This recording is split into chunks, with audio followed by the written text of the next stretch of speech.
Telangana assembly సమావేశాలు కొనసాగుతున్నాయి. Live చూద్దాం. ఇందాక తమరికి నేను చెప్పినట్లు కొన్ని వందలాది వేలాది అప్లికేషన్లు రావటం ఈనాడు మనం గమనిస్తున్నాం. ప్రధానంగా ఈ ఇందిరమ్మ రాజ్యం వచ్చిన తర్వాత ఏవైతే డిబేట్ జరుగుతుందో, ఏదైతే గ్రామాలకు పోయినప్పుడో ఇప్పుడు న్యాయం జరుగుతుందనే పూర్తి విశ్వాసంతో ఆనాడు ఏవైతే సమస్యలు జరిగాయో, ఏవైతే ఇబ్బందులు జరిగాయో ఆ ఇబ్బందులన్నిటినీ ఈనాడు ఈ ప్రభుత్వం పరిష్కరిస్తుందనే దిశగా ప్రజలు ఈనాడు భూములున్న ఆసాములు ఎదురు చూస్తున్న మాట నిజం. ఉదాహరణకి ధరణిలో ఆనాడు ఏవైతే కొన్ని తప్పులు మీకు ఉదాహరణ చెప్తాను.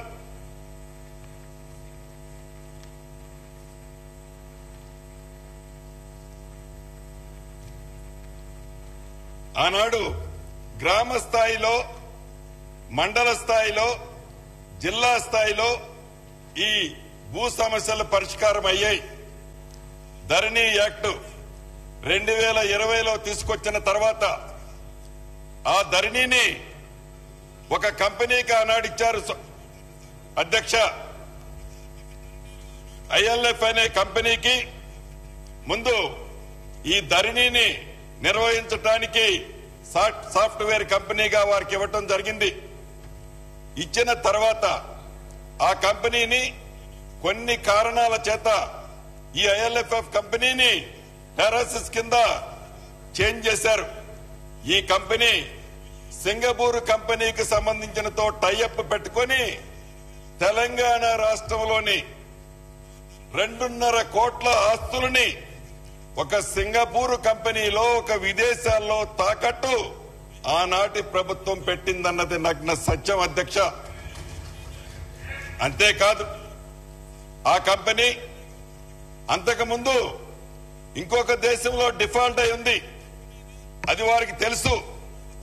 వారికి తెలిసినా వారి స్వార్థం కోసం, వారి ప్రయోజన కోసం, వారి తొత్తులకి ఈ ప్రభుత్వ భూములు కట్టబెట్టడం కోసం అదే కంపెనీకి ఈ ధరణి పోర్టల్ని వారు హ్యాండ్ ఓవర్ చేయటం జరిగింది. అధ్యక్ష, ఇక్కడ మీరు ఒక్క విషయం గమనించాలి. 2020 చట్టం తీసుకురావడానికి ముందు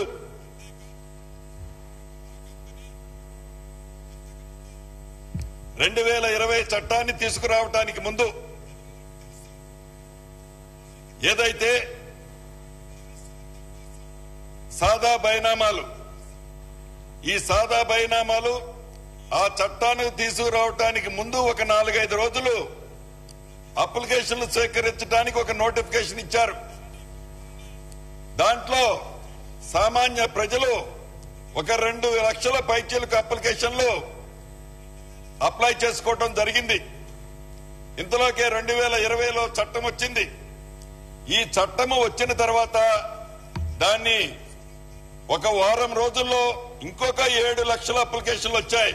అంటే సాదా బైనామాలు సుమారు 9 లక్షల అప్లికేషన్లు. ఈ చట్టానికి ఒక వారం రోజుల ముందు, చట్టం వచ్చిన ఒక వారం రోజుల తర్వాత సామాన్య ప్రజలు, రైతులు ఈ అప్లికేషన్లు ఇవ్వటం జరిగింది.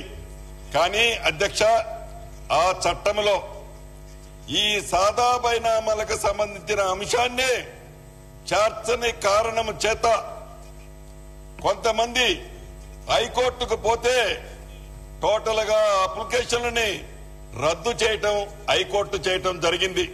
అధ్యక్ష, ఇక్కడ తమరు యావత్ తెలంగాణ ప్రజలకు గమనించాల్సింది ఒకటి ఉంది. ఏదైతే మీరు చట్టము తీసుకొచ్చేది సామాన్య ప్రజలకి ఉపయోగకరం కోసమా, మన లబ్ధి కోసమా, దేనికోసం తీసుకొచ్చారో ఆనాడు వారు విస్మరించడం అనేది చాలా బాధాకరమైన విషయం అధ్యక్ష. అంతేకాదు, ఒక నెంబర్లో ఏదైనా కోర్టు లిటిగేషన్ ఉంటే ఆ కోర్టు లిటిగేషన్ ఉన్న నెంబర్ మొత్తం ప్రొబిటల్ లిస్ట్ లో ఉంటుంది అధ్యక్ష. ఒక నెంబర్ లో ఫారెస్ట్ భూమి ఉంటే ఆ నెంబర్ మొత్తం ప్రొబిటెడ్ లిస్ట్ లో ఉంటది. ఒక నెంబర్ లో ప్రభుత్వ భూమి ఉంటే ఆ నెంబర్ అంతా ప్రొబిటెడ్ లిస్ట్ లో ఉంటది.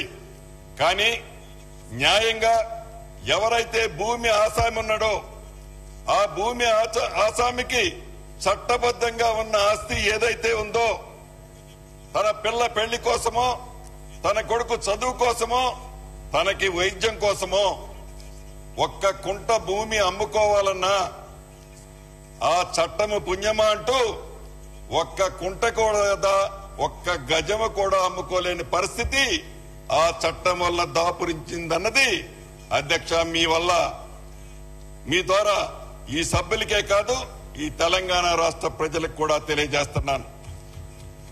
ఒకటి అధ్యక్ష, ఆనాడు రావణాసురుడికి 10 తలలున్నాయన్నారు. ఈ ధరణి చట్టం 3 తలలతో మొదలై అది వృద్ధి చెంది ఈనాడు 33 తలలతో అవతరించింది ఈ ధరణి అనే ఒక భూతం. దీనివల్ల సామాన్య ప్రజలు ఎంత ఇబ్బంది పడ్డారో మీకు ఒక ఉదాహరణ చెప్తా. అసెంబ్లీ ఎన్నికల ముందు ఆనాడు పిసిసి అధ్యక్షులు, మా సిఎల్పి నాయకులు వారు పాదయాత్ర చేసేటప్పుడు ఆదిలాబాద్ నుంచి ఖమ్మం దాకా సిఎల్పి నాయకులు బట్టి విక్రమార్క గారు పాదయాత్ర చేసేటప్పుడు ప్రతి ప్రాంతంలో ఎక్కడికెళ్లినా ఈ ధరణి సమస్యలు, పేదోడికి ఇచ్చిన భూములు ఏ రకంగా వారు ఆక్రమించారు అనేదే అనేక అప్లికేషన్లు వారి పాదయాత్రలో రావటం జరిగింది. ఆ పాదయాత్రలో వారు చెప్పారు, ఎన్నికల టైంలో పిసిసి అధ్యక్షులు అదే రకంగా సిఎల్పి నాయకులు అనేక వేదికల మీద చెప్పారు, వచ్చేది ఇందిరమ్మ రాజ్యం, ఈ ఇందిరమ్మ రాజ్యంలో తప్పకుండా మీకు న్యాయం చేస్తాం, ధరణిని తీసుకొని బంగాళాఖాతంలో వేస్తామని ఆనాడు చెప్పారు అధ్యక్ష. ప్రజలు పూర్తిగా విశ్వసించారు. ఇప్పుడున్న ప్రధాన ప్రతిపక్ష నాయకులు అనేక వేదికల్లో ఇదే సందర్భాన్ని వారట ధరణిని తీసుకొని బంగాళాఖాతంలో వేస్తారట, వారికి ఓటేస్తారా మాకు ఓటేస్తారా అంటే ప్రజలు ఏమి తీర్పిచ్చారో మీరు ప్రత్యక్షంగా తమరు చూశారు అధ్యక్ష. అంటే ఈ ధరణితో ఏ రకమైన ఇబ్బందులు పడ్డారో మనకు తెలియంది కాదు. నిజమధ్యక్ష, ఆనాడు ఇందిరమ్మ రాజ్యంలో దేశవ్యాప్తంగా 40 కోట్ల ఎకరాల భూమిని పేదవాళ్లకు పంచిన ప్రభుత్వం ఇందిరమ్మ ప్రభుత్వం. ఆనాడు ఉమ్మడి ఆంధ్రప్రదేశ్ లో, ఇప్పుడు తెలంగాణ రాష్ట్రంలో అప్పటి ఇందిరమ్మ ప్రభుత్వం సుమారు 30 లక్షలు బడుగు బలహీన దళిత గిరిజన మైనారిటీ సోదరులకి, భూమి లేని వాళ్ళకి 30 లక్షల ఎకరాలు పెంచిన ప్రభుత్వం ఇందిరమ్మ ప్రభుత్వం అధ్యక్ష.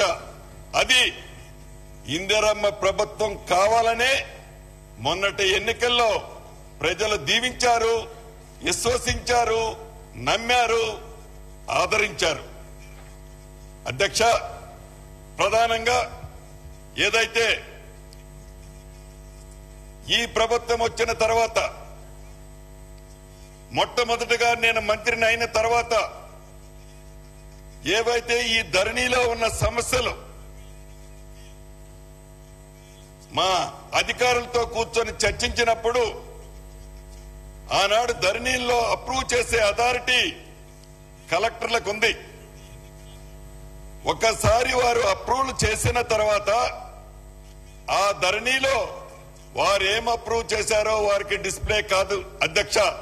వారు చూడాలనుకున్నా, అప్రూవ్ చేసిన వారు చూడాలనుకున్నా ఆ వెబ్సైట్ లో ఏమి నేను అప్రూవ్ చేశానో మళ్ళీ లిస్టు కావాలంటే దొరకదు అధ్యక్ష. అంతా సీక్రెట్. సుమారు ఈ ధరణి పుణ్యమా అంటూ 18 లక్షల ఎకరాలు పేదవాళ్ల భూములని పార్ట్ బిలో పెట్టి వాటిని పరిష్కరించకుండా ఆనాడు ప్రభుత్వం అంతే వదిలేసింది అధ్యక్ష. ఇక్కడ మీరు గమనించాల్సింది ఇంకొక విషయం ఉంది అధ్యక్ష. ఏదైతే ధరణిని ఏర్పాటు చేసేటప్పుడు సుమారు ఆ పేరుతో 100 రోజులు ఏ ట్రాన్సాక్షన్స్ జరగలేదు అధ్యక్ష. ఎప్పుడైనా ఏ చట్టము తేవాలన్నా ఏ కొత్త కార్యక్రమం చేపట్టాలన్నా ట్రైల్గా మోడల్గా ఏదో ఒక మండలంలోనో ఒక నియోజకవర్గంలోనో శాంపుల్గా పెడతారు అధ్యక్ష. అలా పెట్టకుండా సర్వం నాకే తెలుసు అని ఏ ఒక్కళ్ళు చెప్పినా వినకుండా ఆనాడు నేను కూడా అటుపక్షాన్నే ఉన్న అధ్యక్ష. ఇక్కడున్న పెద్దలందరికీ కూడా తెలుసు, ఎవరు చెప్పినా వినేది లేదు. ఆనాడున్న ఆ పెద్ద ఆయన, వారికి తొత్తుగా ఉన్న ఆనాటి ముఖ్య అధికారి ఇద్దరు కూర్చొని చేసిందే చట్టం, ఇద్దరు కూర్చొని చేసిందే న్యాయం. ఇదెట్లా అధ్యక్ష? ఇది మన భూములు కావే, ఇది మన ఆస్తులు కావే. తెలంగాణ రాష్ట్రంలో కోట్లాది మంది ఆస్తులకి మనం ఒక గార్డెన్ గా ఉన్న మనం, ప్రజలకు న్యాయం చేయాల్సిన మనం, మనకు నచ్చిన చట్టాన్ని ఉపయోగించటం వల్ల సామాన్య ప్రజలు ఎలా ఇబ్బంది పడ్డారో ఒక్కసారి మీరు గమనించండి. అంతేకాదు అధ్యక్ష, ఇందాక నేను చెప్పినట్లు అప్రూవల్ చేసిన అథారిటీ ఎవరైతే కలెక్టర్ ఉంటాడో ఆ కలెక్టర్ గారికి కాదు కదా, CCLIలో కూడా కొన్ని ఆప్షన్స్ లోనే కనిపించేది ఆనాడు చేసిన కార్యక్రమాలు. నేను మంత్రి అయిన తర్వాత గౌరవ ముఖ్యమంత్రి రేవంత్ రెడ్డి గారి నాయకత్వంలోని ఈ ప్రభుత్వం ఇందిరమ్మ రాజ్యంలో ప్రతిదీ విజువల్ ఉండాలని, అది వారం రోజుల్లో క్లియర్ చేయాలని చెప్తే మా అధికారుల మీద ఒత్తిడి పెడితే 10 days లో దాన్ని క్లియర్ చేయడం జరిగింది అధ్యక్ష. తర్వాత గౌరవ మంత్రులందరం ఉప ముఖ్యమంత్రి గారి అందరం కలిసి ఈ ధరణిని ఎలా చేస్తే బాగుంటుందో చర్చించి ఒక కమిటీని వేశాం అధ్యక్ష. ఈ కమిటీ వివిధ ప్రాంతాల్లో పర్యటించి ఈ ధరణి సమస్యలు ఎలా పరిష్కరించాలో అని అనేక ఆప్షన్స్ అనేక సార్లు కూర్చొని చర్చించడం జరిగింది అధ్యక్ష. చర్చించిన తర్వాత ప్రధానంగా ఏదైతే ఈ ధరణి చట్టం 2020లో ఏర్పరిచిన చట్టాన్ని పాత చట్టాలన్నిటిని క్రోడీకరించి చివరికి 2020లో ఉన్న చట్టంలో ఉన్న మంచి అంశాలను కూడా సేకరించి ఒక మోడల్ గా ఈ దేశానికి ఒక రోల్ మోడల్ గా సుమారు 18 రాష్ట్రాలు పర్యటించి పాత చట్టాలు క్షుణ్ణంగా చదివి ఒక రోల్ మోడల్ కొత్త చట్టాన్ని, డ్రాఫ్ట్ చట్టాన్ని తయారు చేయడం జరిగింది అధ్యక్ష. అంతేకాదు ఈ ధరణిలో ఏవైతే లోపాలున్నాయో ఆ లోపాలని